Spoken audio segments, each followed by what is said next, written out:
तो जय माता दी दोस्तों, एक बार फिर से माँ भगवती की कृपा हुई है और माँ वैष्णो देवी ने हमको अपने दरबार में हाजिरी लगाने के लिए बुलवाया है। तो हम अपनी तैयारी कर चुके हैं दोस्तों और घर से निकलने लगे हैं। स्टेशन जाएंगे और स्टेशन से हम जम्मू के लिए ट्रेन पकड़ेंगे, क्योंकि आज की जो हमारी ट्रेन होने वाली है वो सिर्फ जम्मू तक ही हमको लेके जाएगी।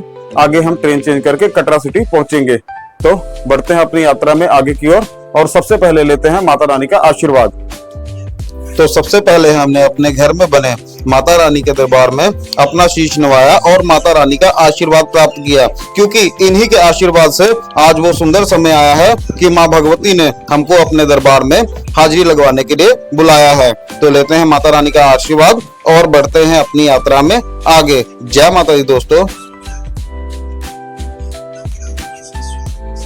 हाँ जी दोस्तों, पहुंच गए जी जालंधर रेलवे स्टेशन और अपनी ट्रेन का इंतजार करें। बस कुछ ही समय में हमारी ट्रेन आने वाली है। ट्रेन थोड़ा 20 मिनट लेट है, तो हम यहाँ पे स्टेशन पे बैठ के इंतजार कर रहे हैं। और अब की बार की यात्रा हम कोई ज्यादा लोगों के साथ नहीं कर रहे हैं। अब की बार हम सिर्फ 2 ही लोग हैं जो हम यात्रा पे जा रहे हैं, जिसमें मैं और वाइफ मुस्कान जी, जो कि हमारी यात्रा में हमारा साथ देंगी। और हम दोनों इस बार यात्रा करने के लिए जाने वाले हैं। तो ट्रेन हमारी आ चुकी है और बैठते हैं अपनी सीट पे और पहुंचते हैं कटरा स्टेशन। तो मिलते हैं दोस्तों आपको कटरा पहुंचकर। जय माता दी दोस्तों। तो पूरी रात का सफर करने के बाद पहुंच गए जी कटरा स्टेशन और स्टेशन से बाहर आ गए हैं। धीरे धीरे यात्रा में आगे बढ़ते हुए चल रहे हैं फुवारा चौक की तरफ और वहां पे जाके हम बनवाएंगे अपना RFID कार्ड। और ट्रेन में अगर भीड़ की बात करें तो भीड़ नॉर्मल है, कोई ज्यादा भीड़ नहीं है, परंतु गर्मी बहुत ज्यादा है। यहाँ पे टेम्परेचर काफी है। तो धीरे धीरे यात्रा में आगे की ओर बढ़ रहे हैं और चल रहे हैं फुवारा चौक की तरफ। धूप काफी ज्यादा हो गई है।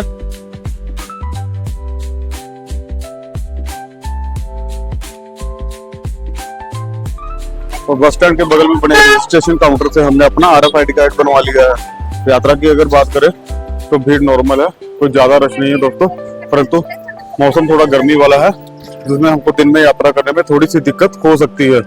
बाकी हम भी दिन में यात्रा करने वाले हैं।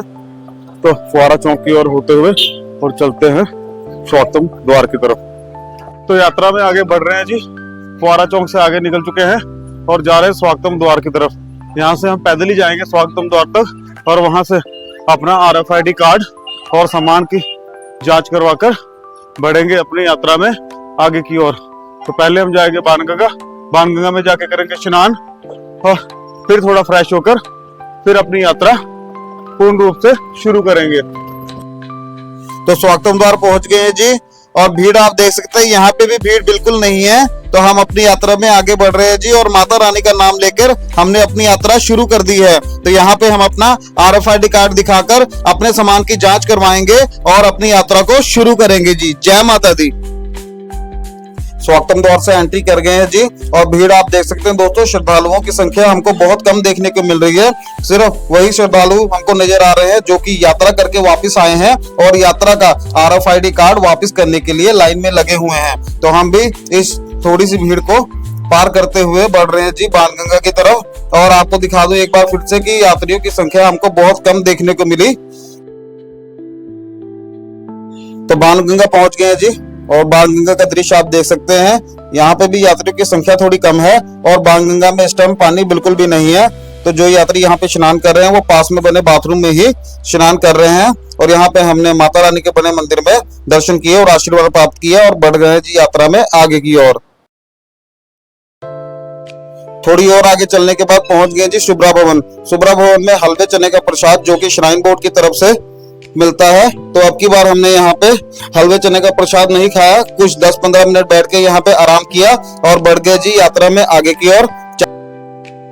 तो आगे यात्रा में चलते हुए यात्रा के सुंदर सुंदर दृश्यों का आनंद लेके यात्रा कर रहे हैं जी। अब की बार टीम में आपको पता ही है कि हम सिर्फ 2 लोग ही हैं, मैं और मुस्कान। तो मैं और मुस्कान दोनों एक दूसरे के साथ यात्रा में साथ दे रहे हैं जी। और आगे चलते चलते पहुंच गए हैं जी गीता मंदिर बाथिंग घाट।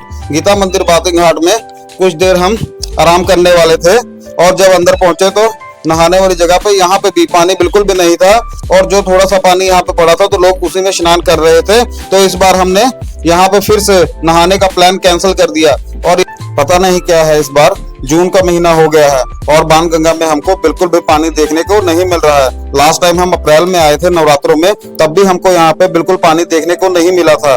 तो इसीलिए अब की बार भी हमारा यहाँ पे नहाना नहीं हुआ और यहाँ पे थोड़ी देर हम सुंदर सुंदर दृश्य को देखते रहे और कुछ देर आराम भी किया। तो आप देख सकते हैं दोस्तों यात्रियों की संख्या, जो कि काफी सारे यात्री यहाँ पे स्नान कर रहे हैं और कुछ लोग यहाँ पे बैठ के आराम भी कर रहे हैं। तो हमने भी इन सुंदर सुंदर दृश्यों का आनंद लिया और बढ़े अपनी यात्रा में आगे की ओर।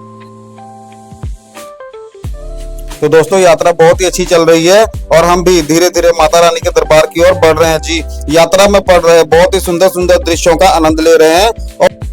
और आपको बता दूं कि जैसे कि हमने अपनी यात्रा सुबह शुरू की, तो सुबह के टाइम में आज धूप बहुत ज्यादा है और धीरे धीरे तकरीबन 11-12 बजे का टाइम हो चुका है। तो काफी सारी धूप होने के कारण हमको बहुत ज्यादा परेशानी हो रही है। आप देख सकते हैं जो यात्री चल रहे हैं, जो दुकानों के बाहर बाहर शेड लगी हुई है, तो लोग उसका सहारा लेकर अपनी यात्रा में आगे की ओर बढ़ रहे हैं। तो इसी धूप में और इसी भीड़ का हिस्सा बनकर हम भी धीरे धीरे माता रानी के दरबार की ओर बढ़ रहे हैं।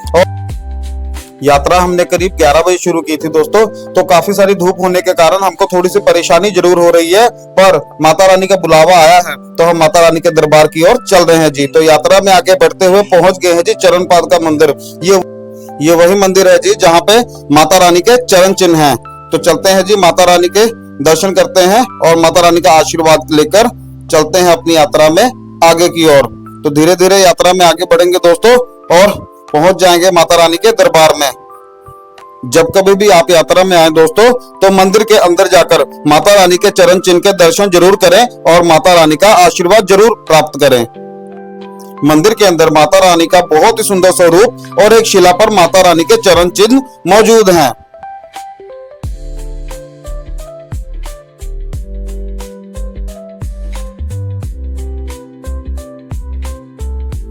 तो आगे है जो मुस्कान यात्रा में आगे बढ़ते हुए। तो अब यहाँ पे एक दुकान के बाहर बैठ के करेगी आराम, क्योंकि इसको गर्मी में बहुत ज्यादा परेशानी हो रही है यात्रा करने में। तो माता रानी धीरे धीरे ले जाएगी। तो इनको यहाँ पे बिठा के हमने नींबू लेमन पिलाना है और नींबू लेमन पीने के बाद इसको थोड़ी सी एनर्जी आएगी और एनर्जी आने के बाद ये भाग भाग कर माता रानी के दरबार में पहुंच जाएगी। गर्मी ज्यादा होने के कारण दोस्तों आप देख सकते हैं कैसी परेशानी आ रही है। जहां पर भी हमको ठंडे पानी का वाटर कूलर मिलता है, वहां पे ऐसे यात्रियों की भीड़ लग जाती है।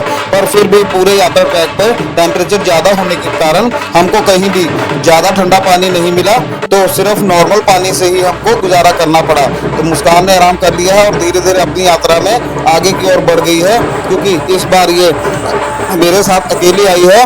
तो इसको धीरे धीरे ही मेरे साथ यात्रा में आगे की ओर जाना पड़ेगा और मैं भी धीरे धीरे आराम करता हुआ इसके साथ ही जा रहा हूँ।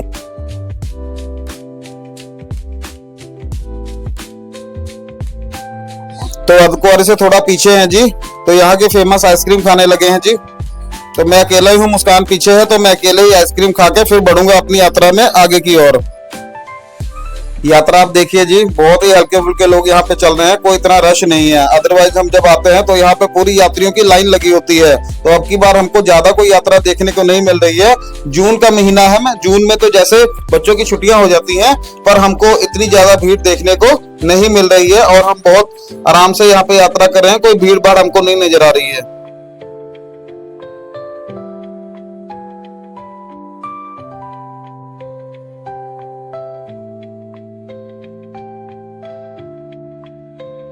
अर्धकुंवारी के थोड़ा सा पीछे लुके हैं जी, जहाँ पे व्यू पॉइंट आ जाता है। बहुत ही सुंदर सुंदर पहाड़ और बहुत सुंदर दृश्य यहाँ से नजर आता है। अर्धकुंवारी बस थोड़ा सा आगे है। तो यहाँ पे हमने प्लान किया है, गर्मी ज्यादा होने के कारण जी यहाँ पर हम अपनी यात्रा को थोड़ा सा विश्राम देंगे जी। यहाँ पे रेस्ट हाउस पे हम थोड़ा सा आराम करेंगे और थोड़ी शाम होने के बाद फिर यात्रा में आगे बढ़ेंगे, क्योंकि धूप ज्यादा होने के कारण हमको बहुत ज्यादा परेशानी हो रही है जी और यात्रा नहीं की जा रही है। एक तो धूप, ऊपर से प्यास बहुत ज्यादा लग रही है, तो यात्रा में चलने में बहुत ज्यादा दिक्कत हो रही है। तो हम यहाँ पे रेस्ट हाउस में आराम करेंगे और थोड़ी सी शाम होने के बाद ही यात्रा में आगे की ओर बढ़ेंगे।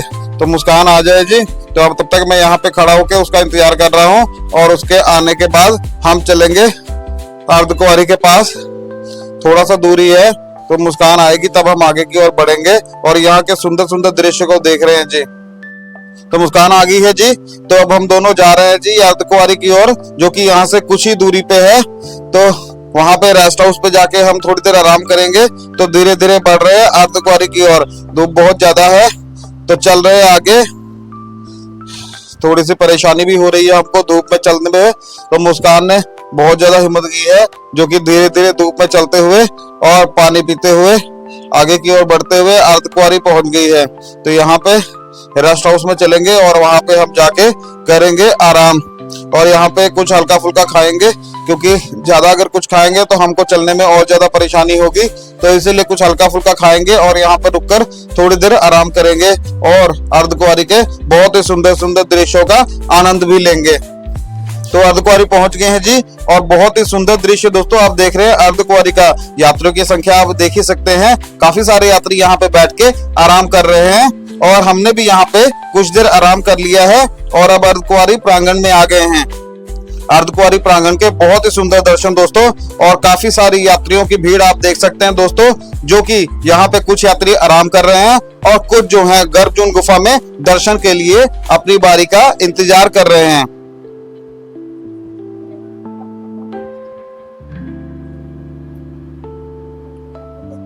तो हम भी कुछ देर यहाँ पे दोस्तों रुकेंगे और यहाँ के सुंदर दृश्य का आनंद लेंगे।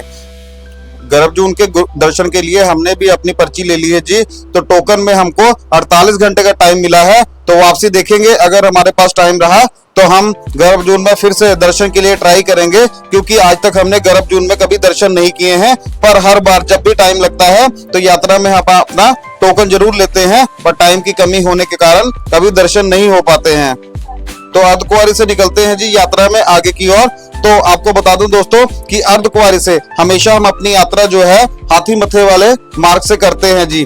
काफी सारे यात्री जो हैं अपनी यात्रा हेमकोटी मार्ग से करते हैं, क्योंकि उनको ऐसा लगता है कि वहां की जो मार्ग है वो थोड़ा सरल है, पर हमको हाथी मथे वाला मार्ग जो है काफी इजी लगता है। इसीलिए हम हर बार अपनी यात्रा जो है हाथी मथे वाले मार्ग से ही करते हैं। तो हर बार की तरह इस बार भी हम अपनी यात्रा जो है हाथी मथे मार्ग से शुरू कर रहे हैं जी। शिव मंदिर पहुंच गए हैं, और शिव मंदिर से थोड़ा सा आगे बढ़ने के बाद हमको अर्धकुंवारी का लंगर हाल आ जाता है जी, जो कि शीतला भवन में है।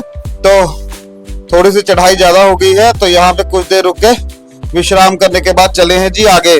और हाथी मथे वाले मार्ग पे आप देख सकते हैं दोस्तों बिल्कुल खाली रास्ता, क्योंकि इस रास्ते पे सिर्फ घोड़े खच्चर और पिट्ठू पालकी वाले ही ज्यादा चलते हैं, और पैदल यात्री जितने भी हैं सारे हेमकोटी वाले मार्ग पे चले जाते हैं, क्योंकि वो रास्ता थोड़ा सा आसान है। परंतु हमको पता नहीं क्यों ये वाला रास्ता थोड़ा ज्यादा आसान लगता है, इसीलिए हर बार हम इसी रास्ते को चुनते हैं और हमेशा हाथी मथे वाले मार्ग पे ही अपनी यात्रा को आगे की ओर बढ़ाते हैं। तो चल रहे हैं जी धीरे धीरे। थोड़ी भीड़ और ज्यादा कम हो गई है, अब हमको बहुत कम यात्री देखने को मिल रहे हैं यात्रा मार्ग पर। तो धीरे धीरे आगे की ओर बढ़ रहे हैं जी, और बहुत ही सुंदर सुंदर दृश्यों का आनंद लेते हुए माता रानी का नाम जपते हुए बाकी सारे यात्रियों के साथ बढ़ रहे आगे। और मुस्कान भी यहाँ पे रुक गई है, थोड़ी देर विश्राम करेगी, क्योंकि इस रास्ते पे हमको थोड़ी सी ज्यादा चढ़ाई मिल जाती है। तो बहुत ही रुक रुक कर और बहुत ही आराम कर करके हम बढ़ेंगे अपनी यात्रा में आगे की ओर।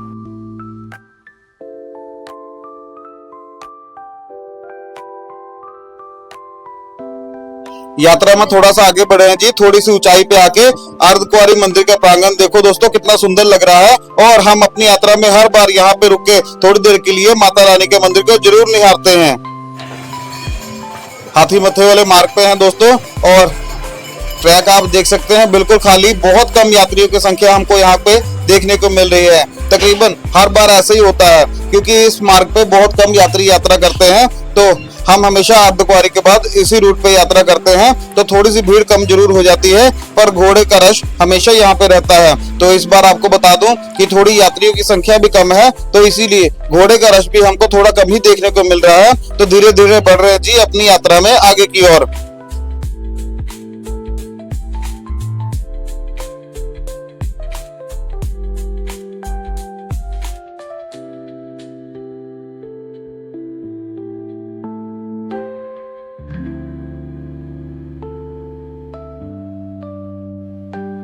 अर्धकुंवारी में आराम करने के बाद करीब 6:30 बजे हमने अपनी यात्रा शुरू की थी जी, और धीरे धीरे बढ़ते हुए शाम भी हो गई है। आपको बता दूं हाथी मथे वाले मार्ग पे कुछ ऐसा होता है, अर्धकुंवारी से करीब 6 किलोमीटर भवन रह जाता है, जिसमें हमको 3 किलोमीटर की पूरी खड़ी चढ़ाई चढ़नी पड़ती है। पर 3 किलोमीटर की चढ़ाई चढ़ने के बाद सांझी छत के बाद हमको पूरी उतराई आ जाती है, जिसमें 3 किलोमीटर का रास्ता हमारा पूरा आसान हो जाता है। तो इसीलिए 3 किलोमीटर का सफर है जो कि हम धीरे धीरे आराम करते हुए पार कर जाएंगे। फिर उसके बाद सांझी छत के बाद तो बिल्कुल आराम से ही हम नीचे उतर जाएंगे। तो इसीलिए आराम करते हुए धीरे धीरे आगे की ओर बढ़ रहे हैं। पर यहाँ पे सिर्फ इतना है कि थोड़ी सी हमको चढ़ाई ज्यादा चढ़नी पड़ती है, जो कि बहुत ही कठिन और मुश्किल चढ़ाई है। तो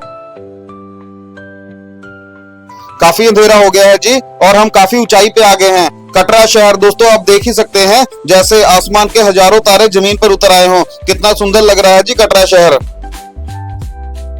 धीरे धीरे आराम कर करके यात्रा में आगे बढ़ रहे हैं जी, और यात्रा हमारी बहुत सुंदर चल रही है दोस्तों। अभी तक की यात्रा में हमको किसी तरह की कोई परेशानी नहीं है, और अब तो दिन के मुकाबले गर्मी भी थोड़ी कम हो गई है, मौसम थोड़ा सुहावना हो गया है। तो इसीलिए हमको यात्रा करने में किसी तरह की कोई परेशानी नहीं हो रही है। छोटे छोटे बच्चे देख सकते हैं दोस्तों आप कैसे पैदल यात्रा कर रहे हैं। तो माता रानी ने जिसको जैसे बुलाया है उसने वैसे ही यात्रा करनी है। तो सांझी छत पहुंचने वाले हैं जी।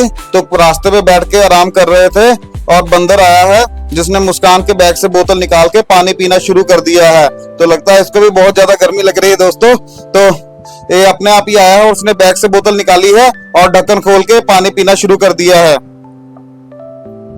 गर्मी के कारण इसका भी लगता है बुरा हाल हुआ पड़ा है। तो आराम से बैठ के हमारे पास यहाँ पानी पी रहा है। ये काफी देर से हमारे पास बैठा हुआ है और धीरे धीरे करके पूरी बोतल पानी खत्म कर रहा है। ये लगता है पूरी बोतल खत्म करेगा तभी यहाँ से जाएगा।